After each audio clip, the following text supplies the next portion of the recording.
I know. What happened? It's all connected. Just chose the wrong font to use for Both sides. It's just too much. Thanks, Rachel. This is really Alex just destroying this application. That's what is wrong. I was a little bit. Should I just keep going? Yeah. Okay. Yeah.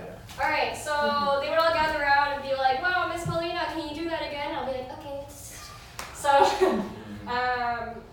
second thing was switching between screen windows was really hard for them, and this is something that's so intuitive to us. We have like 50 tabs open on Chrome at one time, and we're just like da da da da da. But to them, it was such a jarring experience, and so I ended up having to. For example, I wanted to save paper and not print out the tutorials, and I had just a PDF version on the computer, but they just could not deal with two windows. So what they ended up doing was they would take a picture of the PDF on the computer, and then like look at it on their phone, and I'm like, that defeats the purpose of a PDF, but okay. Another thing was these are teenagers, right? So they have random mood swings. But it was so they're really sweet. There was this one male student I had in particular who really sweet and smart guy. But one day he just had this really angry outburst out of nowhere. It just came randomly. He like stormed out of the classroom, and I was gonna chase after him to ask what's wrong. And the caseworker was like, "Oh no, let him be. This happens occasionally." I'm like, "Why? Was something wrong? Was he frustrated with the program?" And it just kind of happens. The student turned out lost his parents in a bombing in Syria a few years ago. So just occasionally he kind of has these emotional outbursts. And also, like, if you think about it, these teenagers are going through a very critical time in their lives. Like, their bodies are changing, their hormones are out of whack, and they're trying to make sense of a life that's filled with tragedy and death. And so, understandably, they're gonna react in ways that I can't comprehend. So what I learned is just not to take things personally. If they react this way, give them the space they need, and kind of let the caseworkers defer to their better judgment. Because I'm not a therapist, and I can't, sit down and try to dissect what's happening, especially because of language barriers. Another thing that I was surprised by was jealousy. So the kids were always kind of fighting for my attention, especially the girls. They would. I realized that the girls needed extra positive reinforcement and validation and attention. And this was really a product of the socio-cultural norms they grew up with. The boys in Syria are taught to, never show vulnerability, don't show that you need help, be macho. And the girls, it's okay to show weakness and, ask for help and be emotional. And just seeing that manifest was disappointing to me as a feminist, but also something that I could relate to some level. So I just had to make sure to equally divide my attention amongst the kids. Another thing was that when winter came and it would rain a lot in the camps, and there would be mudslides everywhere, and so it would be hard to get to one village to another. And some of the kids, they had to go and skip my class to basically insulate the metal caravans to prepare for the harsh winter to come. So one day, like, half the kids didn't show up to my class, and I was like, what's going on? Nobody wants to learn programming anymore. And the caseworker was like, no, it's just because it's winter is coming and they have to do these things. And I'm like, oh, like, I didn't think about that, but okay, good to know. And having limited electricity really sucked. For example, I'd be giving a lecture just like this, and so I mentioned earlier there is electricity, and I managed to access it just for like maybe a few hours when I applied for a permit, but it was unreliable. Like, sometimes it would just cut off during the middle of my lecture, and the projector would die, and I would just have to improvise. And again, at the end of every class, I would collect all the laptops, load them on the bus, take the 2-hour bus drive back to Amman, and then sit in my apartment and literally just like charge the laptops and the tablets in my apartment. And my roommates would just like look at me and they're like, what on earth are you doing? Like, you look like you're running some like weird scientific lab. And I'm just like on the floor with all these laptops, and I'm like, yeah, don't ask, it's fine. So if there was electricity at the camp, that would have saved me a lot of time. Overall, every day was super crazy and unpredictable, but I loved every single minute of it. It was one of the most incredible experiences of my life. So some magical moments started happening. These are some pictures of my students. For example, Ra'id, he's this youngest of the kind. He actually wasn't supposed to be in my class originally. He was just this random kid that was like peering through the window, trying to see what was going on. And then one of the caseworkers was shooing him away, and I was like, wait, don't shoot him away. Like, doesn't he want to come and participate? And the caseworker was like, well, Paulina, you're at capacity. Like, you can't take more students. And I'm like, but I feel bad for him. Just let him in. So we let him in, and he was like the outsider. He had no friends. All the other kids were friends with each other. But he ended up being the smartest kid out of all my students, always finished the labs on time, first before anyone else, and was just really, really smart and incredible. And his mom came to my class one day, and she pulled me aside, and she was like, Paulina, I just wanted to thank you for the work that you have been doing. Ever since you started coming to the camps, all my son can talk about is you and your classes. And he told me, Mom, I want to grow up to be just like Miss Paulina one day and be an engineer. And I'm like, what? And I was like crying. And then she cooked me home-cooked Syrian food as a gesture of appreciation from just the very little ingredients that she had in her metal caravan. And that just kind of like touched my heart. I'm like, these people literally have nothing. I have everything in the world in Silicon Valley. They should not be giving me anything, but the amount of gratitude they have was just immense. On the last day, what did I say? Okay. Actually forgot what I was going to say about this. Okay. More pictures. Okay, so I mentioned earlier that when I wasn't teaching my kids, I would roam around other villages, which I wasn't actually supposed to do, but I wanted to anyway to really see what was going on. And I noticed in Village 5 in particular, it was very different from Village 6. Village 5, the metal caravans were a lot more run down. The kids looked a lot dirtier and just like scrappier. There was more of a water shortage. The supplies were broken. This picture doesn't really capture that, but I started wondering like, oh, that's so odd. Why is this village worse off than Village 6, but they're all in the same camp? And I started asking more questions like, actually, why is it that this refugee camp in particular doesn't have internet, but Zatri, which is like 25 miles away, has internet? Why also are there so many like barbed wire fences around this camp? Why is there so much security? And I started asking these questions a month and a half after I already was there. And it turned out that there were actually ISIS members that were living in the camps pretending to be refugees to recruit children to their ranks. And so that was a tactic that they were using to infiltrate the community. And it was so effective, especially for kids at age 18. Because if you think about it, you're an 18-year-old boy, you lost your family, you have no money, no job, you literally have like nothing in this world to live for. And a man approaches you with promises of wealth, power, money, and a sense of membership and belonging, and a purpose. You're gonna probably join those ranks. And I was really shocked to hear this, and I was scared, but it actually invigorated me to stay more, because I was like, wow, this is so effed up. I'm not gonna leave this camp, and I wanna continue showing my students that you have a future, and it doesn't have to be, there are alternatives to having a future when you've lost everything. So my last day at the refugee camps was really emotional and fun and kind of crazy. This was just me taking a selfie with some of the kids. We had, they brought like pastries and sweets and candy and gave me like a lot of presents, just like random necklaces, and it was just really nice. They sang me, one of them brought like a Syrian drum, and they were singing me songs and playing the drums. And then Adham, my translator, had this really brilliant idea of printing out these certificates, just to, like, hey, congratulations, you finished Paulina's, mobile programming bootcamp.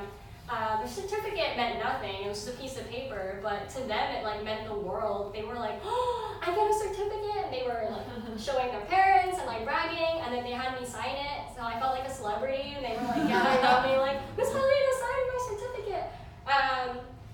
And so we all like posed with them, and yeah, three of my students gave me this ring on my 25th birthday, because I turned 25 when I was at the camps, and it was just really sweet. And they said it symbolizes the friendship that we'll have even when I go back to the US. And I was like, stop making me cry.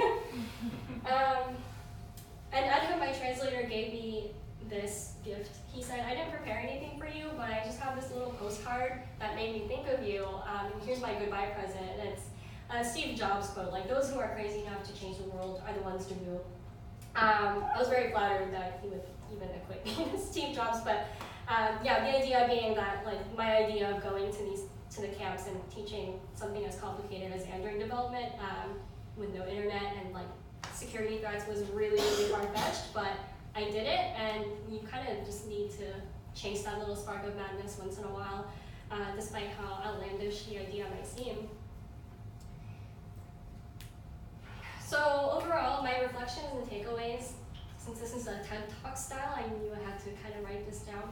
When I came back to the US in January, one of the first things I did, I was so cheesy, I sat down and I generated a word cloud. Do you guys know this? I've always wanted to, like, an excuse to make a word cloud. So I sat down and wrote down all the adjectives that I was feeling after this experience. And it was like, expanded, challenged, fulfilled, grateful, very aware of my privilege, and just this new perspective in life of like, wow, I think my problems are, big, but holy moly, I don't, in the grand scheme of things, they're actually, the things I experience in my life are pretty trivial compared to what the people who have lost so much more. And I have like 14 quick bullet point takeaways, and I'm going to stop talking because I'm running out of time.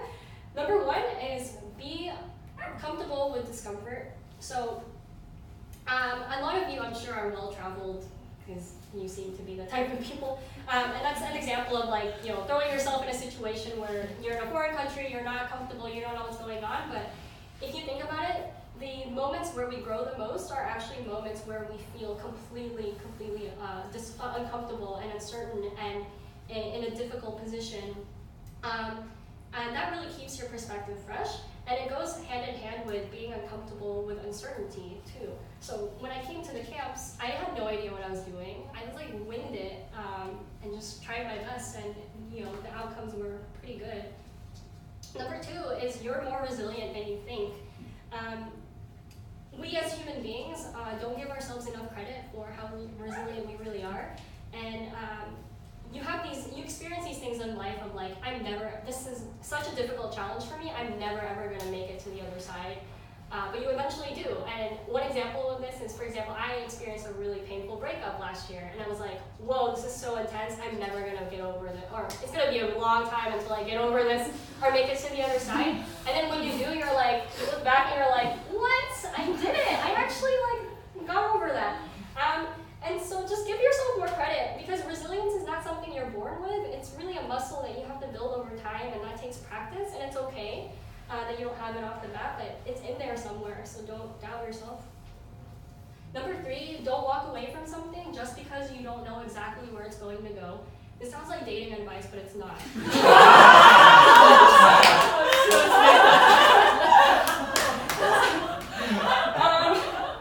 So I was talking earlier about this little spark of madness, right? I was sitting in Arabic class and I was like, yeah, I want to go and go to the Syrian refugee camp and do something with the little Arabic I had. That was a spark of madness that I had.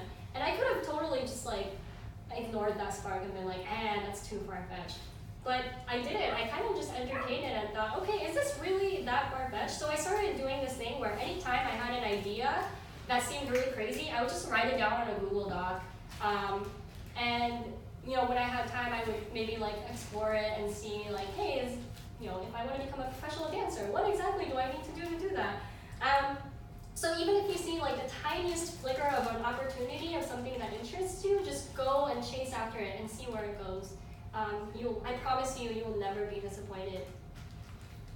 Number four, operate under the assumption that anything is possible. Half glass full mentality. But this is basically the mentality that I had when I went to the camps. All right, there's no internet at the camp, the kids can't speak English, and there's ISIS roaming around, but I think I can still do this. If I could have just given up right there and been like, this is impossible, I'm gonna go back to the US and my cushy Silicon Valley job, and I don't have to be here, I don't have to deal with this, but I saw a possibility there. And again, this is really having that growth mindset to push yourself. Number five, sorry, there's a lot. Number five, don't just find your passion, but develop it. I actually stole this from an article from Stanford. But people tell you oh, Jason, go find your passion, it's out there. And it's not all of us know what really makes us tick, but if we do, we're not necessarily going to be good at it, right? Like you could be passionate about playing guitar, but like suck at it. And that's okay, that's still a passion, and you just have to invest the time to cultivate that skill and build that over time. For me, I didn't have a background in teaching. I didn't know what I was doing, but after this experience, I'm like, I could be a school teacher. I'm pretty good at this. That's something I would have to develop over time, but we have to start from somewhere. Number 6, we're all connected to a universal human experience. And I really believe that we share a global responsibility to take care of one another, regardless of race, gender, ethnicity, whatever. The things that are happening at the border of Texas right now, for example, or the ethnic cleansing happening in Myanmar, or the Syrian refugee crisis. Like, we are all part of that experience. You could easily be like, oh well, like I'm not a Mexican immigrant. This doesn't affect me, but we're part of the same human family, so. You can help in some way. Of course, you can't solve everything, but find a cause that does resonate with you, and just contribute in what you can. And also remember to celebrate each other's differences and learn from different cultures. You don't have to like everything about a culture. There are some things I didn't like about Arab culture when I lived in the Middle East, but there are also a lot of beautiful things that I loved that I wanted to kind of bring back with me to the States. So just remembering this idea of a universal human family. Number 7, recognize that victims of conflict and disaster as dignified human beings. A lot of the times, you'd have like maybe American tourists going to some camps or some like remote parts of Africa, and they'll do like a volunteer trip for 2 weeks, and then they'll post it on Instagram and be like, look at this cool thing I did, I like built a school, and then they'll go back to their cushy lives, and like nothing really happened. And it's really important to kind of recognize that these are not like poster children for like some poverty simulation game that you're trying to play, or like for you to, yes, you're building empathy, but you have to recognize that they are human beings just like you. They have the same competencies and abilities. It's just that you were lucky enough to have an education and a good job and a family, and they weren't. So there's no superiority there. And ultimately, if you ask a refugee, like, what do you want most in this world?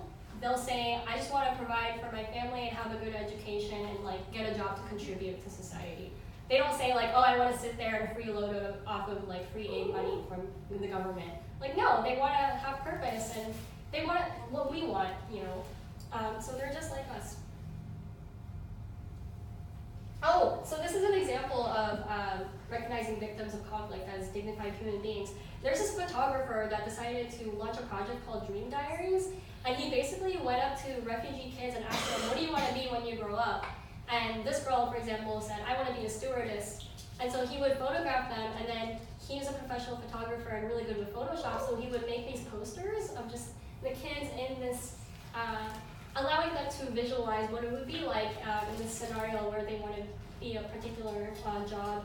So this is also another example. This kid was like, I want to be a professional soccer player, so this photographer photoshopped like this fireball of the soccer ball, and then the kids got to keep the posters. So it was just like a very beautiful way of like recognizing that, hey, you have dreams and potential. You're not just an object of pity.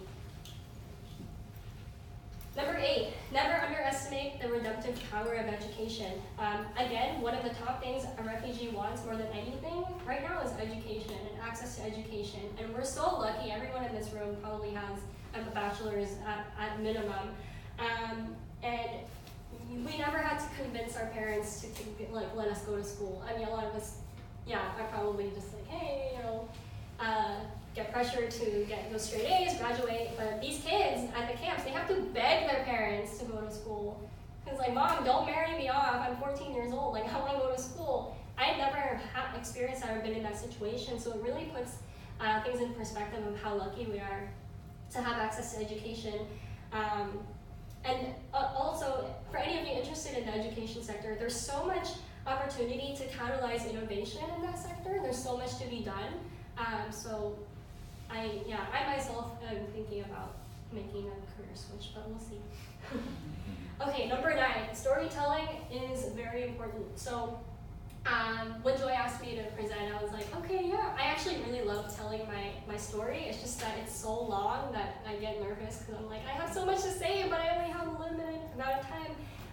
But telling these stories of your experiences, like these living room talks, are so important to, number 1, like immortalize the moments that you experience in life.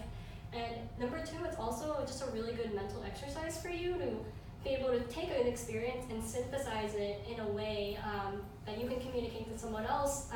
For me, my experience at the refugee camps was so chaotic and messy and had all these crazy moving parts that when I came back to California and all my friends were like, Paulina, I want to hear all about it, I was really overwhelmed. I was like, I don't know if you want to hear everything, but I sat down, I made this presentation, and writing everything down and documenting everything was a really good mental exercise for me to make sense of what just happened.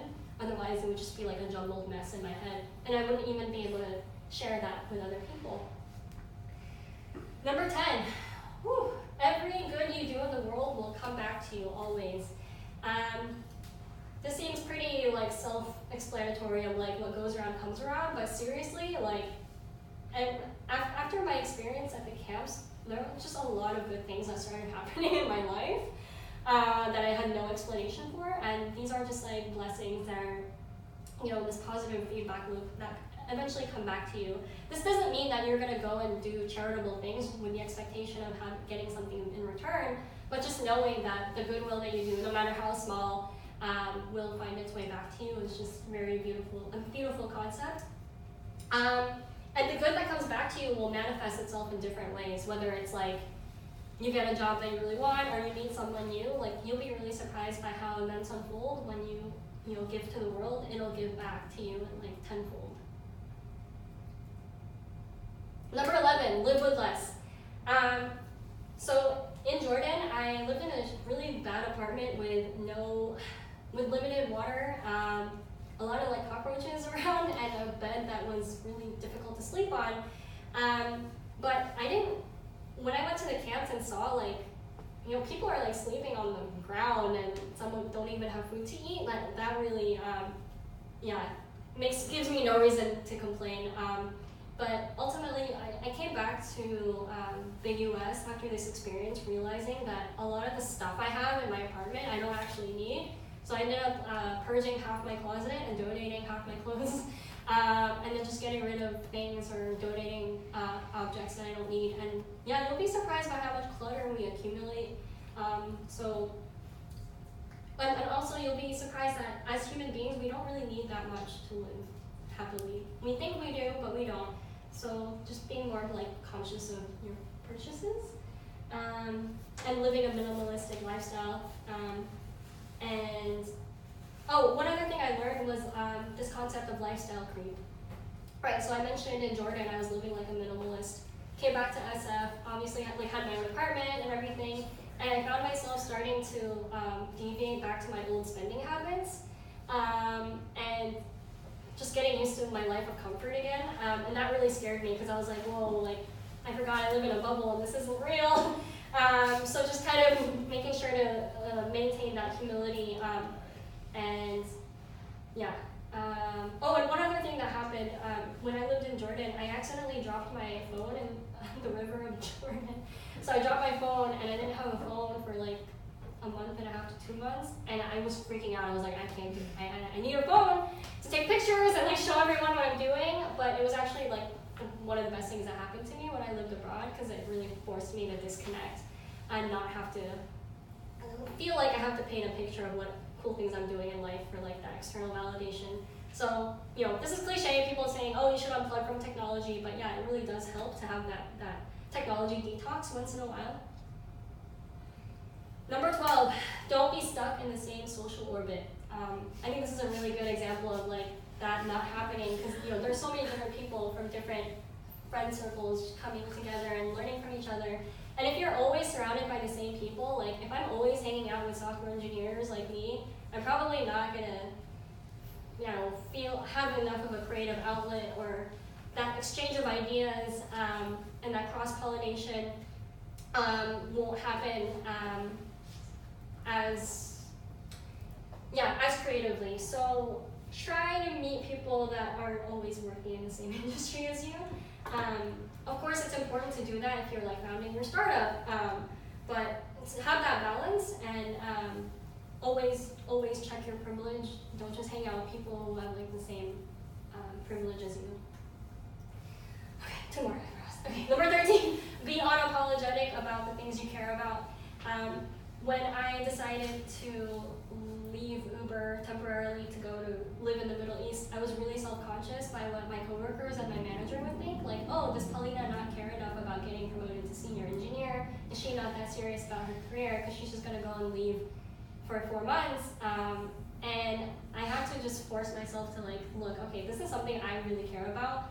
And if I approach it very timidly, like, hey, I wanna like, go to the camps and do this, they're gonna be like, I don't think she knows what she's about to get into. But if I just walk in there and I'm like, I'm really passionate about this, I think I can make it happen. I need 4 months off. It's okay that I'm not gonna get paid, but I wanna do this.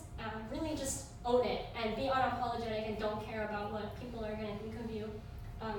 You're gonna live a happier life that way. And the last thing is kind of tied to 13, but have an extraordinary existence. This is a quote I took from somewhere, but I mean this not in the celebrity sense, but more like don't be afraid to take the off-beaten path or take a road that's less conventional. A lot of us are conditioned to believe that life happens linearly, right? You graduate from high school, you go to a good college, you graduate, get an awesome job, then you meet someone, get married, have kids, happily ever after. That's fine if that's how most people live their lives, but if anything happens in your life that seems to be a threat to that linear path, like don't be scared of it, right? Just see where it goes, be open-minded, and your standard should not be what other people around you are doing, right? If that was my mindset, I wouldn't have gone to Jordan, because nobody in my friend group or at Uber was doing this, or crazy enough to even think about the idea of leaving their job to do this. But because my standard was not other people, but my own aspirations and what I thought, my definition of what it means to live a good life, or meaningful life, and I just followed that, then my existence became much more meaningful to me. Okay, that's it. I'm number 14.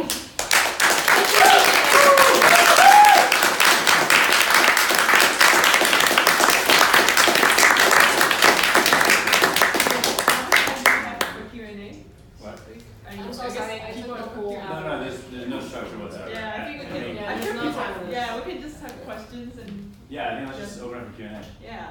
Anyone have questions? Yeah, I do. Yeah. You went to UC Berkeley, I spent almost 4 years there. I was wondering, it's a school with lots of social justice tradition. So Yeah. what kind of experiences did you have at UC Berkeley that led to this path? Yeah, so at Cal, I originally was a business major before CS because I was interested in corporate social responsibility and also development studies. So I was like, oh, I could be a Haas major and a development studies double major and try to find an intersection of socially responsible business. But I found out through my experience at Berkeley that I really love building things. And I'm a builder at heart, so that drew me to engineering of hey, I could, maybe as a consultant, I can tell you what to do and how to solve a problem, but as an engineer, I will actually build that thing to solve the problem. So that's what drew me to engineering. And with the thought in mind of I want to join a company that is building things that transform people's lives. Did you have any emotional breakdowns when you were there? Oh yeah, a lot. Yes. How did you deal with it, or just maybe just one example? I think the first few weeks were hard because I would go back to the camps and just think about how unfair the world was. Because I was like, this really sucks. Why? It always ended up with me asking why? Why am I so privileged and these people are not? Why are they in this circumstance? And yeah, so the way I would recover from that is just kind of drawing everything back to my faith. And I weirdly weird backstory, but I converted and became Muslim a year ago. And so just like having my faith in God and making sure like, hey, you know, there's a reason for everything. That's a whole other discussion, but my faith really helped me kind of reconcile what I was seeing. Number two, talking to my friends abroad who were asking me about my experience. Sometimes I would just like rant to them, or like maybe like a taxi cab driver would harass me, and it would just be like the tipping of the iceberg of like, F this, I want to go home, and I'll like call a friend and just rant. So usually it would just take me maybe like a few minutes to, you know, let it out, and then I'm back again to normal, because there were so many things I had to do and get done that I couldn't lose that momentum. So you get more reasoning. Yeah, so it was just like, all right, Polina had her 30-minute cry break, time to move on. Not that, you know, it should be limited to 30 minutes, but that was kind of like the window I needed, and I was fine. I think what you did is like absolutely amazing and awesome, and definitely through the talk I can see like how hard it was to like have you pulled together like all the resources and really get that in place. And so I'm wondering like, also this responsibility doesn't fall on you, but also like for that kid who says, okay, I want to be an engineer, like, you know, do you see a path for them to become that instead of like say be recruited by like ISIS or something like that?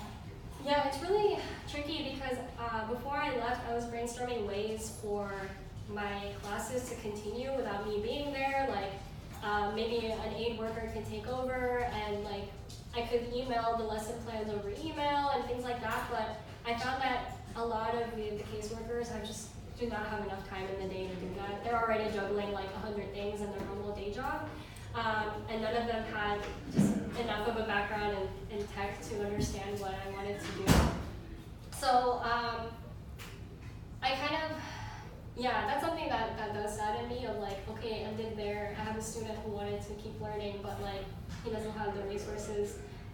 So when I came back to the US, I thought of like, oh, maybe I could found my own nonprofit and partner with different tech companies and have, you know, engineers come and fly and like do this at scale. That project is still something I'm playing around with in the idea phase, but not something I've fleshed out yet, but a possibility. But yeah, it's really hard when you think about how do you scale this and how do you make sure it's a continuing learning process and not just like a 3-month thing. And just to follow up with that, like with the NGOs and like the job, like I guess the organizations that help with job placement, like what do they do? Like do you know like how they usually help the refugees? Like is that something that might coincide? So their job placement is different because the Jordanian government doesn't allow Syrian refugees to work in Jordan without a work permit. So the jobs they get are in the camps themselves. So it's like a teacher at the school at the camp or a janitor. So those type of jobs, not like we need a programmer. That's never really gonna happen, unfortunately. Yeah, I was curious. I know that, you know, the NGO and caseworkers help you to put it together, but in terms of the actual kids, where did they like come from? Did they say that they had an interest in learning like another skill, or were they just kind of selected because they were part of the age group that you were looking for and they were kind of brought into the classroom? Yeah, it's more the latter. So I mentioned that different NGOs and nonprofits have their own centers set up around the camp. Yeah. So each center has like a registry of all the refugees who like are interested in, you know, UNICEF or you know, benefiting from their services. So Relief International had their own center. They had a registry of kids, and then they would just like word of mouth have caseworkers knock door to door and be like, hey, there's a girl here to teach programming. Is your kid interested? That was literally how the news spread. And then whoever like showed up, if they had good behavior, they would look at the behavior records too. So some kids, you know, had a history of like, you know, being violent or just not being able to function around other people. So they like filtered those out because they didn't want to scare me away as a U.S. citizen arriving. So they gave me like the medium to like upper level well-behaved kids in that age group that I was looking for. So that was kind of how they filtered it. Okay. Yeah. And then you also mentioned that you had like 18 kids and the other boy that came in, they told you you're at maximum capacity. Did that have to do with the actual tablets that you were given, or like classroom size, or how did they determine like 18 was the cutoff? Actually, it started off with 20, and then like 2 of them had to drop out for like personal reasons. So it was actually 20, and they just, from experience, the caseworkers found this was the sweet spot of like you have one foreigner and one caseworker, tag teaming. Right. That's about a size. Otherwise, things get unmanageable. Okay. So. Yeah, I was very moved by your story and very inspired. And I was going to ask you, what are some of the things that you said there are a lot of good experiences started happening to you, right? What are some of those things? Oh, when I came back to the U.S. Yeah. Just like different doors opening. Like I would tell this story to some of my, my coworkers, and then I'd get a message from somebody who was like, "Hey, I heard you did this thing at the camps. I'm starting my own thing. Like, would you be interested?" And so like my network kind of grew beyond like this is just me and my Uber people, but like, hey, there are other like-minded individuals like me who care about the intersection of tech and humanitarian causes. So that's one thing, and other things are like more personal, but just yeah. Okay. Yeah, I don't know how to describe it, but yeah. You should totally sell posters of the 14 bullet points. Like every bullet point you had, it was just like, Very good. yes, Yeah. yes. Do you consider a career in motivational speech, just being a new motivational speaker? I was going to ask if you've ever considered writing a book. People tell me I should about this, but Because I felt like your points were like, everything was on point in terms of like, just your story and like everything you got out of it. I really felt like I connected with it. maybe I'll write a Medium blog. Start there. Start there, yeah. Let's see. How long did you actually like stay in country? It was about 3.5 months. Do you think that's the right time? Would you have gone more? Would you have maybe like broken your trip up and gone like monthly for 3 years? Like, what are your thoughts on that? Definitely a longer period of time, like concentrated time, would have been better. Like, I could have expanded my workshops to, explore other concepts. I think like 6 months total would have been nice, but obviously I couldn't take that much time off from work. But yeah, that was something really tricky too. Like I came back to the US and I'm like, I came back to my job at Uber, I'm still there, I'm an engineer, back to my old lifestyle. And of course I want to go back and, teach my students, but I just haven't had the opportunity to do that yet. But yeah, I hope that answered your question. Like 3.5 months, not enough time. 6 months would have been great with more people too. Like I could imagine me bringing other engineers and we could teach in parallel at different villages or across different camps, and that would be really helpful, but just a one-woman show. I have a quick question. Yeah. So you mentioned that there were some people, some of the children there that were filtered out because they were not functional or not functioning well with other people, or they're being violent. Yeah. How are they? How are they being treated? How are they being involved in the refugee camp then? So some of them are enrolled in therapy provided by the NGOs. There are not enough resources though to go around, and obviously each kid is very unique and that relationship takes time to build. So if they're not enrolled in any of those like therapeutic services, they're literally just roaming around or like at home in the metal caravan, and the mental illnesses just like compound over time, and it's really unfortunate. No other questions? If anyone is interested in learning more about this, you can talk to her after. Let's take a 5-minute break, and then we start the next presentation. That's okay?